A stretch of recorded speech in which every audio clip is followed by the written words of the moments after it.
Section 2. You hear a talk by a counsellor from the University of New South Wales who will introduce some useful facilities and services on the campus. First, you have some time to look at questions 11 to 15.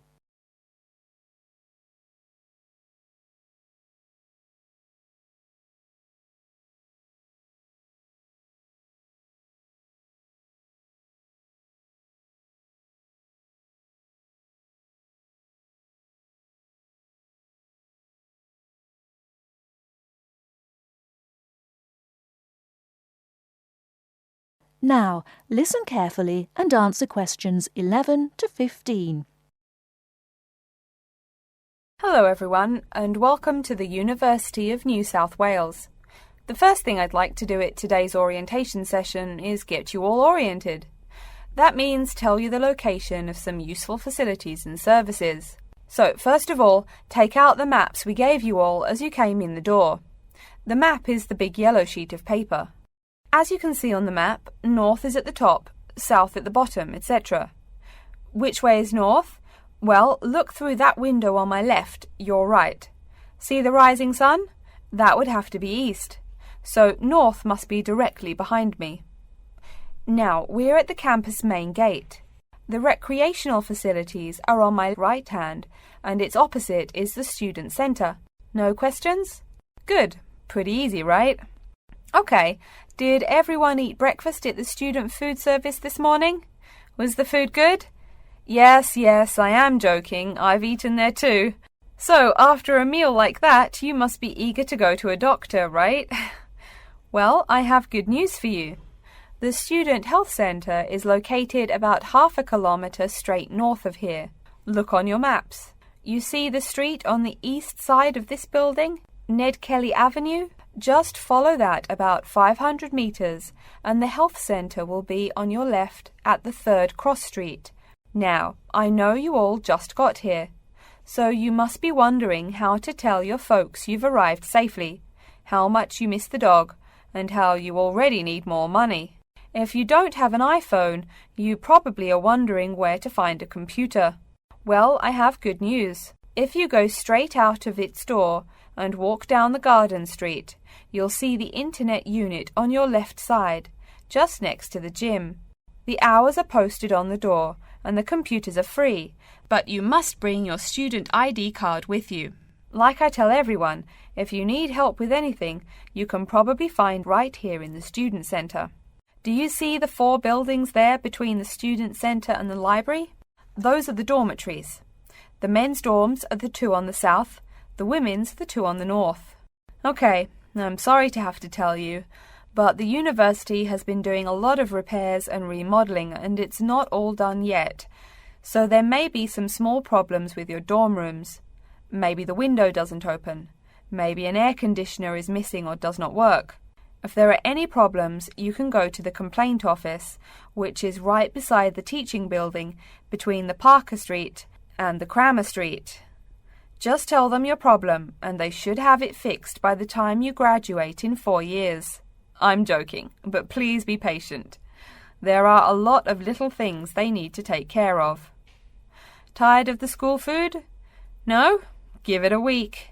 Or maybe you just need a place to get coffee in the wee hours of the night during one of those marathon study sessions. Either way, you definitely have to check out the little cafe just past the women's dormitories.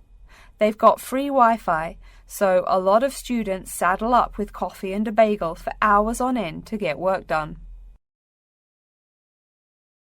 Before you hear the rest of the talk, you have some time to look at questions 16 to 20.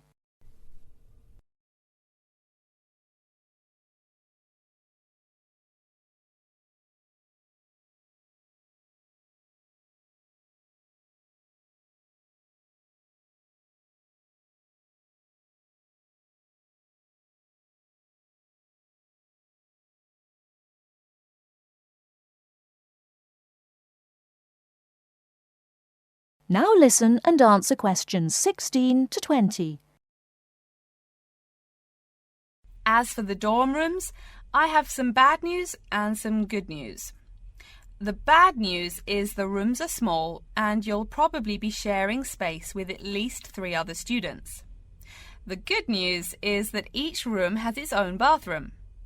What's good about sharing a bathroom with 3 strangers? Good question. Okay, call it bad news and worse news. Hey, maybe try this for good news. Each dorm has a kitchen. If you want to make snacks or meals, you can do it there. You can buy food containers at any campus convenience store, so you can store your food in the kitchen. But a word of warning, you should definitely write your name on your food containers. Sad to say, there are food thieves among your fellow students. Speaking of thieves, a word about security. I mean, this is Australia, and we do get drunken bush rangers wandering onto campus. Each of you will be given a key for your dorm room. Don't lose it. You have to pay for any replacement and fill out a bunch of papers too. Red tape, huh? Your key does not work for the front door of your dorm, however. To the right of each door, there's a keypad with numbers. When you move in, they will tell you the code you use to enter the door. Please do not tell the code to people who do not live in the dorm. Let's see. Have I forgotten anything? Oh yes, most of you are not rich, correct? So when your clothes get dirty, you can't just throw them away and buy new ones. That means you have to learn to do laundry. Or, men, that means you have to hurry up and get married.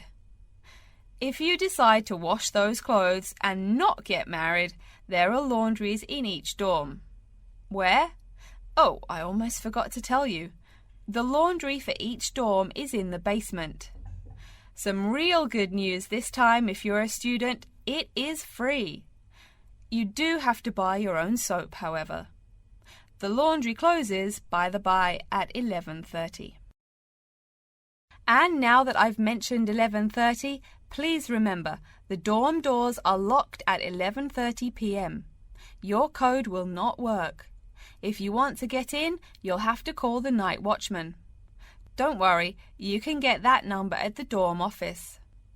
Yes, the dorm office and the complaint office are the same office. All right then, before we continue, are there any questions? That is the end of section 2. You now have half a minute to check your answers.